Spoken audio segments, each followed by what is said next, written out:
on the A minor, okay? So A minor has got the three essential notes of what? A, C, and E. Think of it as ACE, okay? Three essential notes. But the ukulele, we have 4 strings, which means one of those 3 notes will be repeated, doubled. In this case, it would be the what? The A. And the F chord has got what? F, A, C. And one of those notes is going to be repeated. So we got the F, the A, and the C. You're right, it's the A that's repeated. So the G chord has G, B, and D. So one of those notes is repeated. Which one is that? We got G, D, G. So G is repeated. Okay, so how do we make it interesting? Let's break up the block chords. So this is what I'm going to do. Go ahead and keep playing it. I'm going to play this on the piano now. Let's do an A minor. Ready? 1 and 2 and 3 and 4 and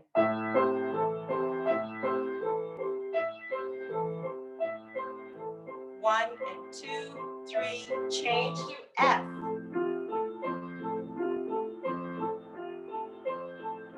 1, 2, 3, 4 to G.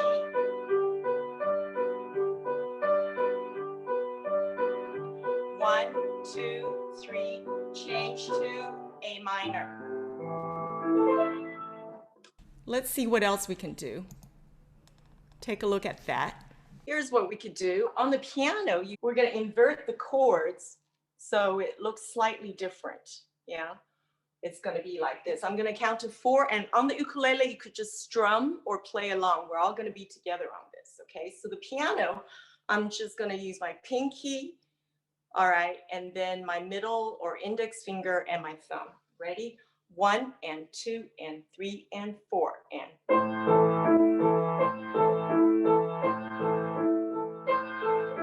1, 2, 3, change to F.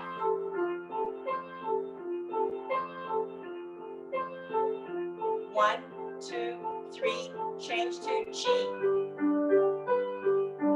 1, 2, 3, change to A minor. Okay, so actually that is, there's 2 different ways you could do it on the piano and a whole lot of other ways as well. So I just mentioned briefly the left hand, pinky, index, and thumb. And then you choose a different register, different parts of the piano to do this, change, invert it, and then there's different chord shapes, and I'll show that on the ukulele. Now, if you see here, it's the same 4 strings, but for the ukulele, depends on if you have high G or low G. So if you have low G ukulele, you could take it out now and compare. If you've not plucked before, I would recommend that you just take out your thumb, straighten your right thumb, make sure it's straight. I call it a hitchhiker's thumb. And you just, for the A minor chord, just come down.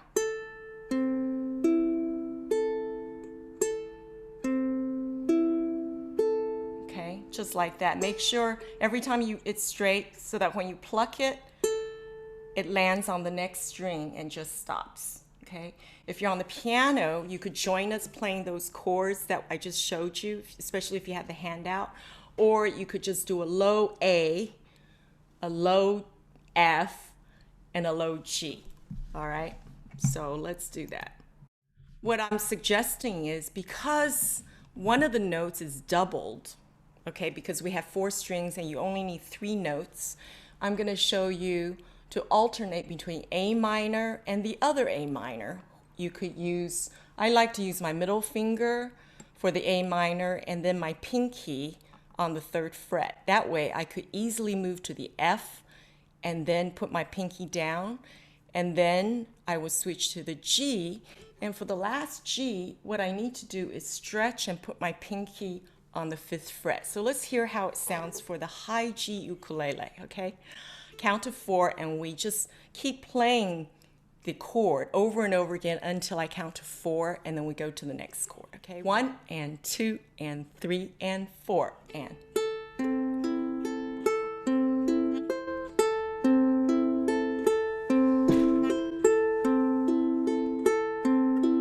One, two, three, 4 and F.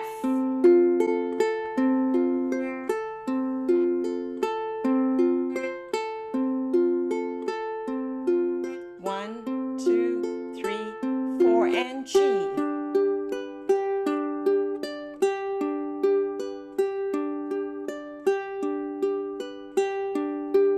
1, 2, 3, 4 and A minor. If you have a low G, it sounds different. Here's what it sounds like. So go ahead and we'll play together again. And this, the low G, you'll see it's these notes indicated below here, below the tab. Ready? 1, 2, 3, 4.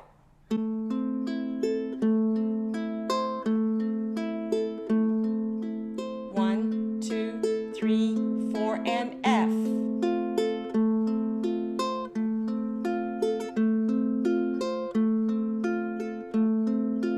1, 2, 3, 4 and G.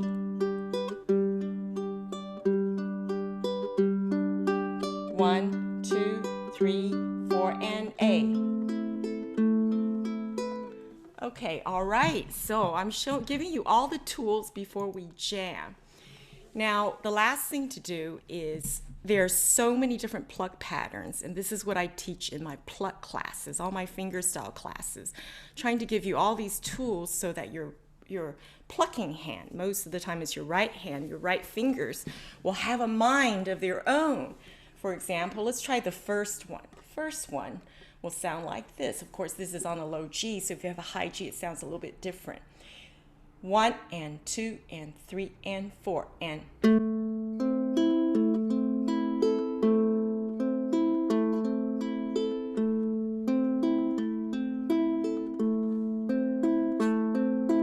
So you could do this with just your thumb, make sure it's straight, or you could use your 4 fingers, thumb, index, middle, ring finger.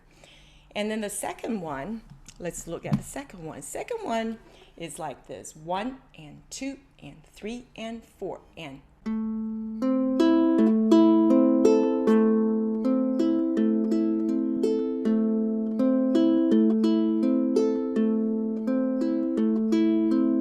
Okay, so if you're on the piano, you could follow this on the piano.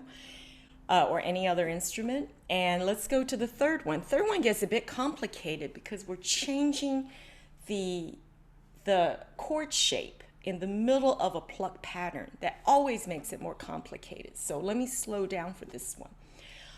1 and 2 and 3 and 4 and 1 and 2 and 3 and 4 and.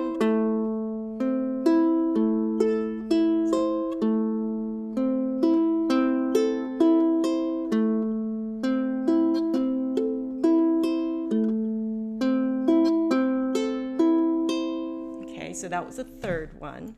And let's go to the last one. The last one, again, we change chord shape in the middle. They're both A minor. 1 and 2 and 3 and 4 and.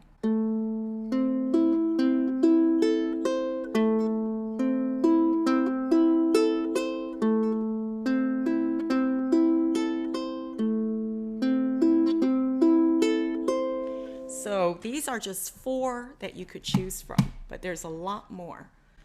Okay, so let's go to the next one. So the song I like us to do is Ride On. It was released in 1984, and the song structure is very simple. It's verse 1 followed by a very short chorus, verse 2 followed by a short chorus. And to hear what it sounds like, those of you that could read the tab or the notes, you could play it on your instrument. Otherwise, you could try any of those pluck patterns or strum the A minor chord, okay? I'm gonna count. And I'm gonna do a combination of plucking the melody as well as trying to accompany at the same time. So slowly. 1 and 2 and 3 and 4 and 1 and 2 and 3 and 4. 3, 4. 1, 2. 1, 2, 3, 4. 1 and 2. Sorry, start from G again. Ready, and 1 and 2 and 3 and 4 and 1 and 2 and 3 and 4 and 1 and 2 and 3 and 4 and. Okay, so one more time. 1, 2, ready, go. True, you ride the finest horse I ever seen. Standing 16, 1 or 2, with eyes wild and green.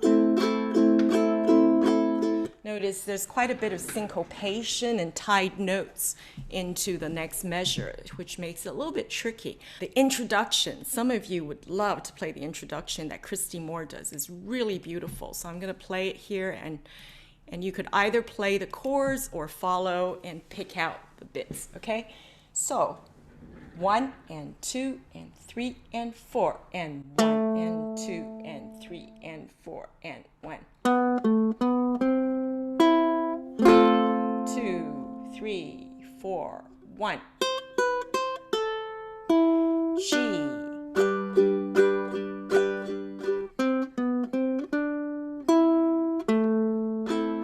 One more time. 2, ready, and.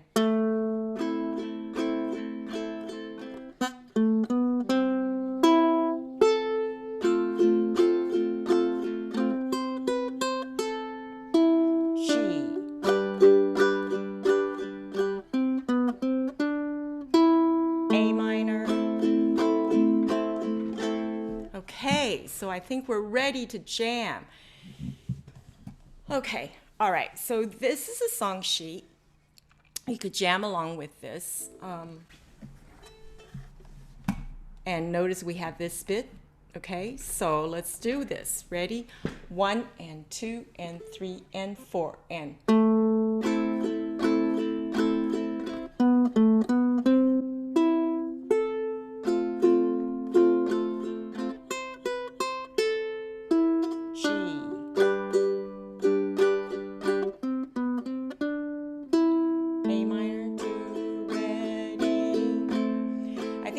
She's not exactly correct, but I mean, right chord placement, but it's good enough. 1, ready. True, you ride the finest horse I've ever seen. Standing 16, 1 or 2, with eyes wild and green.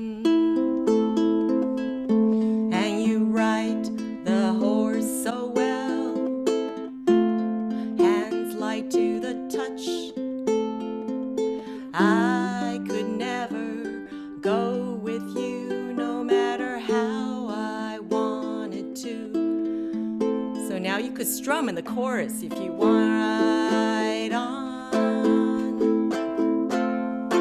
See you. I could never go with you, no matter how I wanted to. So let's employ some of that altered chords. You know, the 2 0 0 0 and then 2 0 0 3 that we did on the A minor. 1, 2, ready, go. When you ride into the night without a trace, run your claw along my gut. One last time, I turn to face an empty space where you used to lie and look for the smile to light the night through the teardrop in my eye.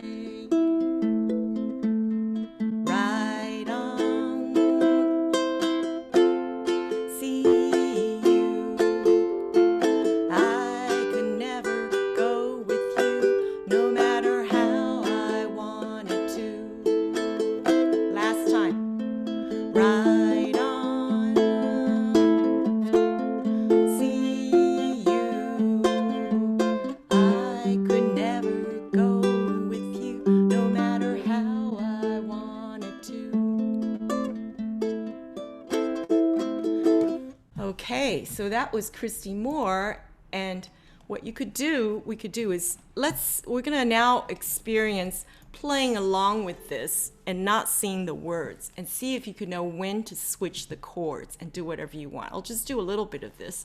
This is my group, the Chocolate Factory and Historic Lower Mills, and way before the pandemic.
Key of A minor, but the news is that actually Christy Moore did not sing it in this key.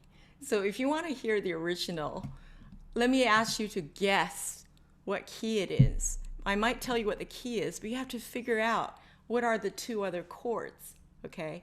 So if we know this is A minor, F, and G, how are you going to guess what are the other chords? If I tell you, I'll play a little bit and you're gonna guess what key it's in using your ears. Let me have you guess another one, okay? All right.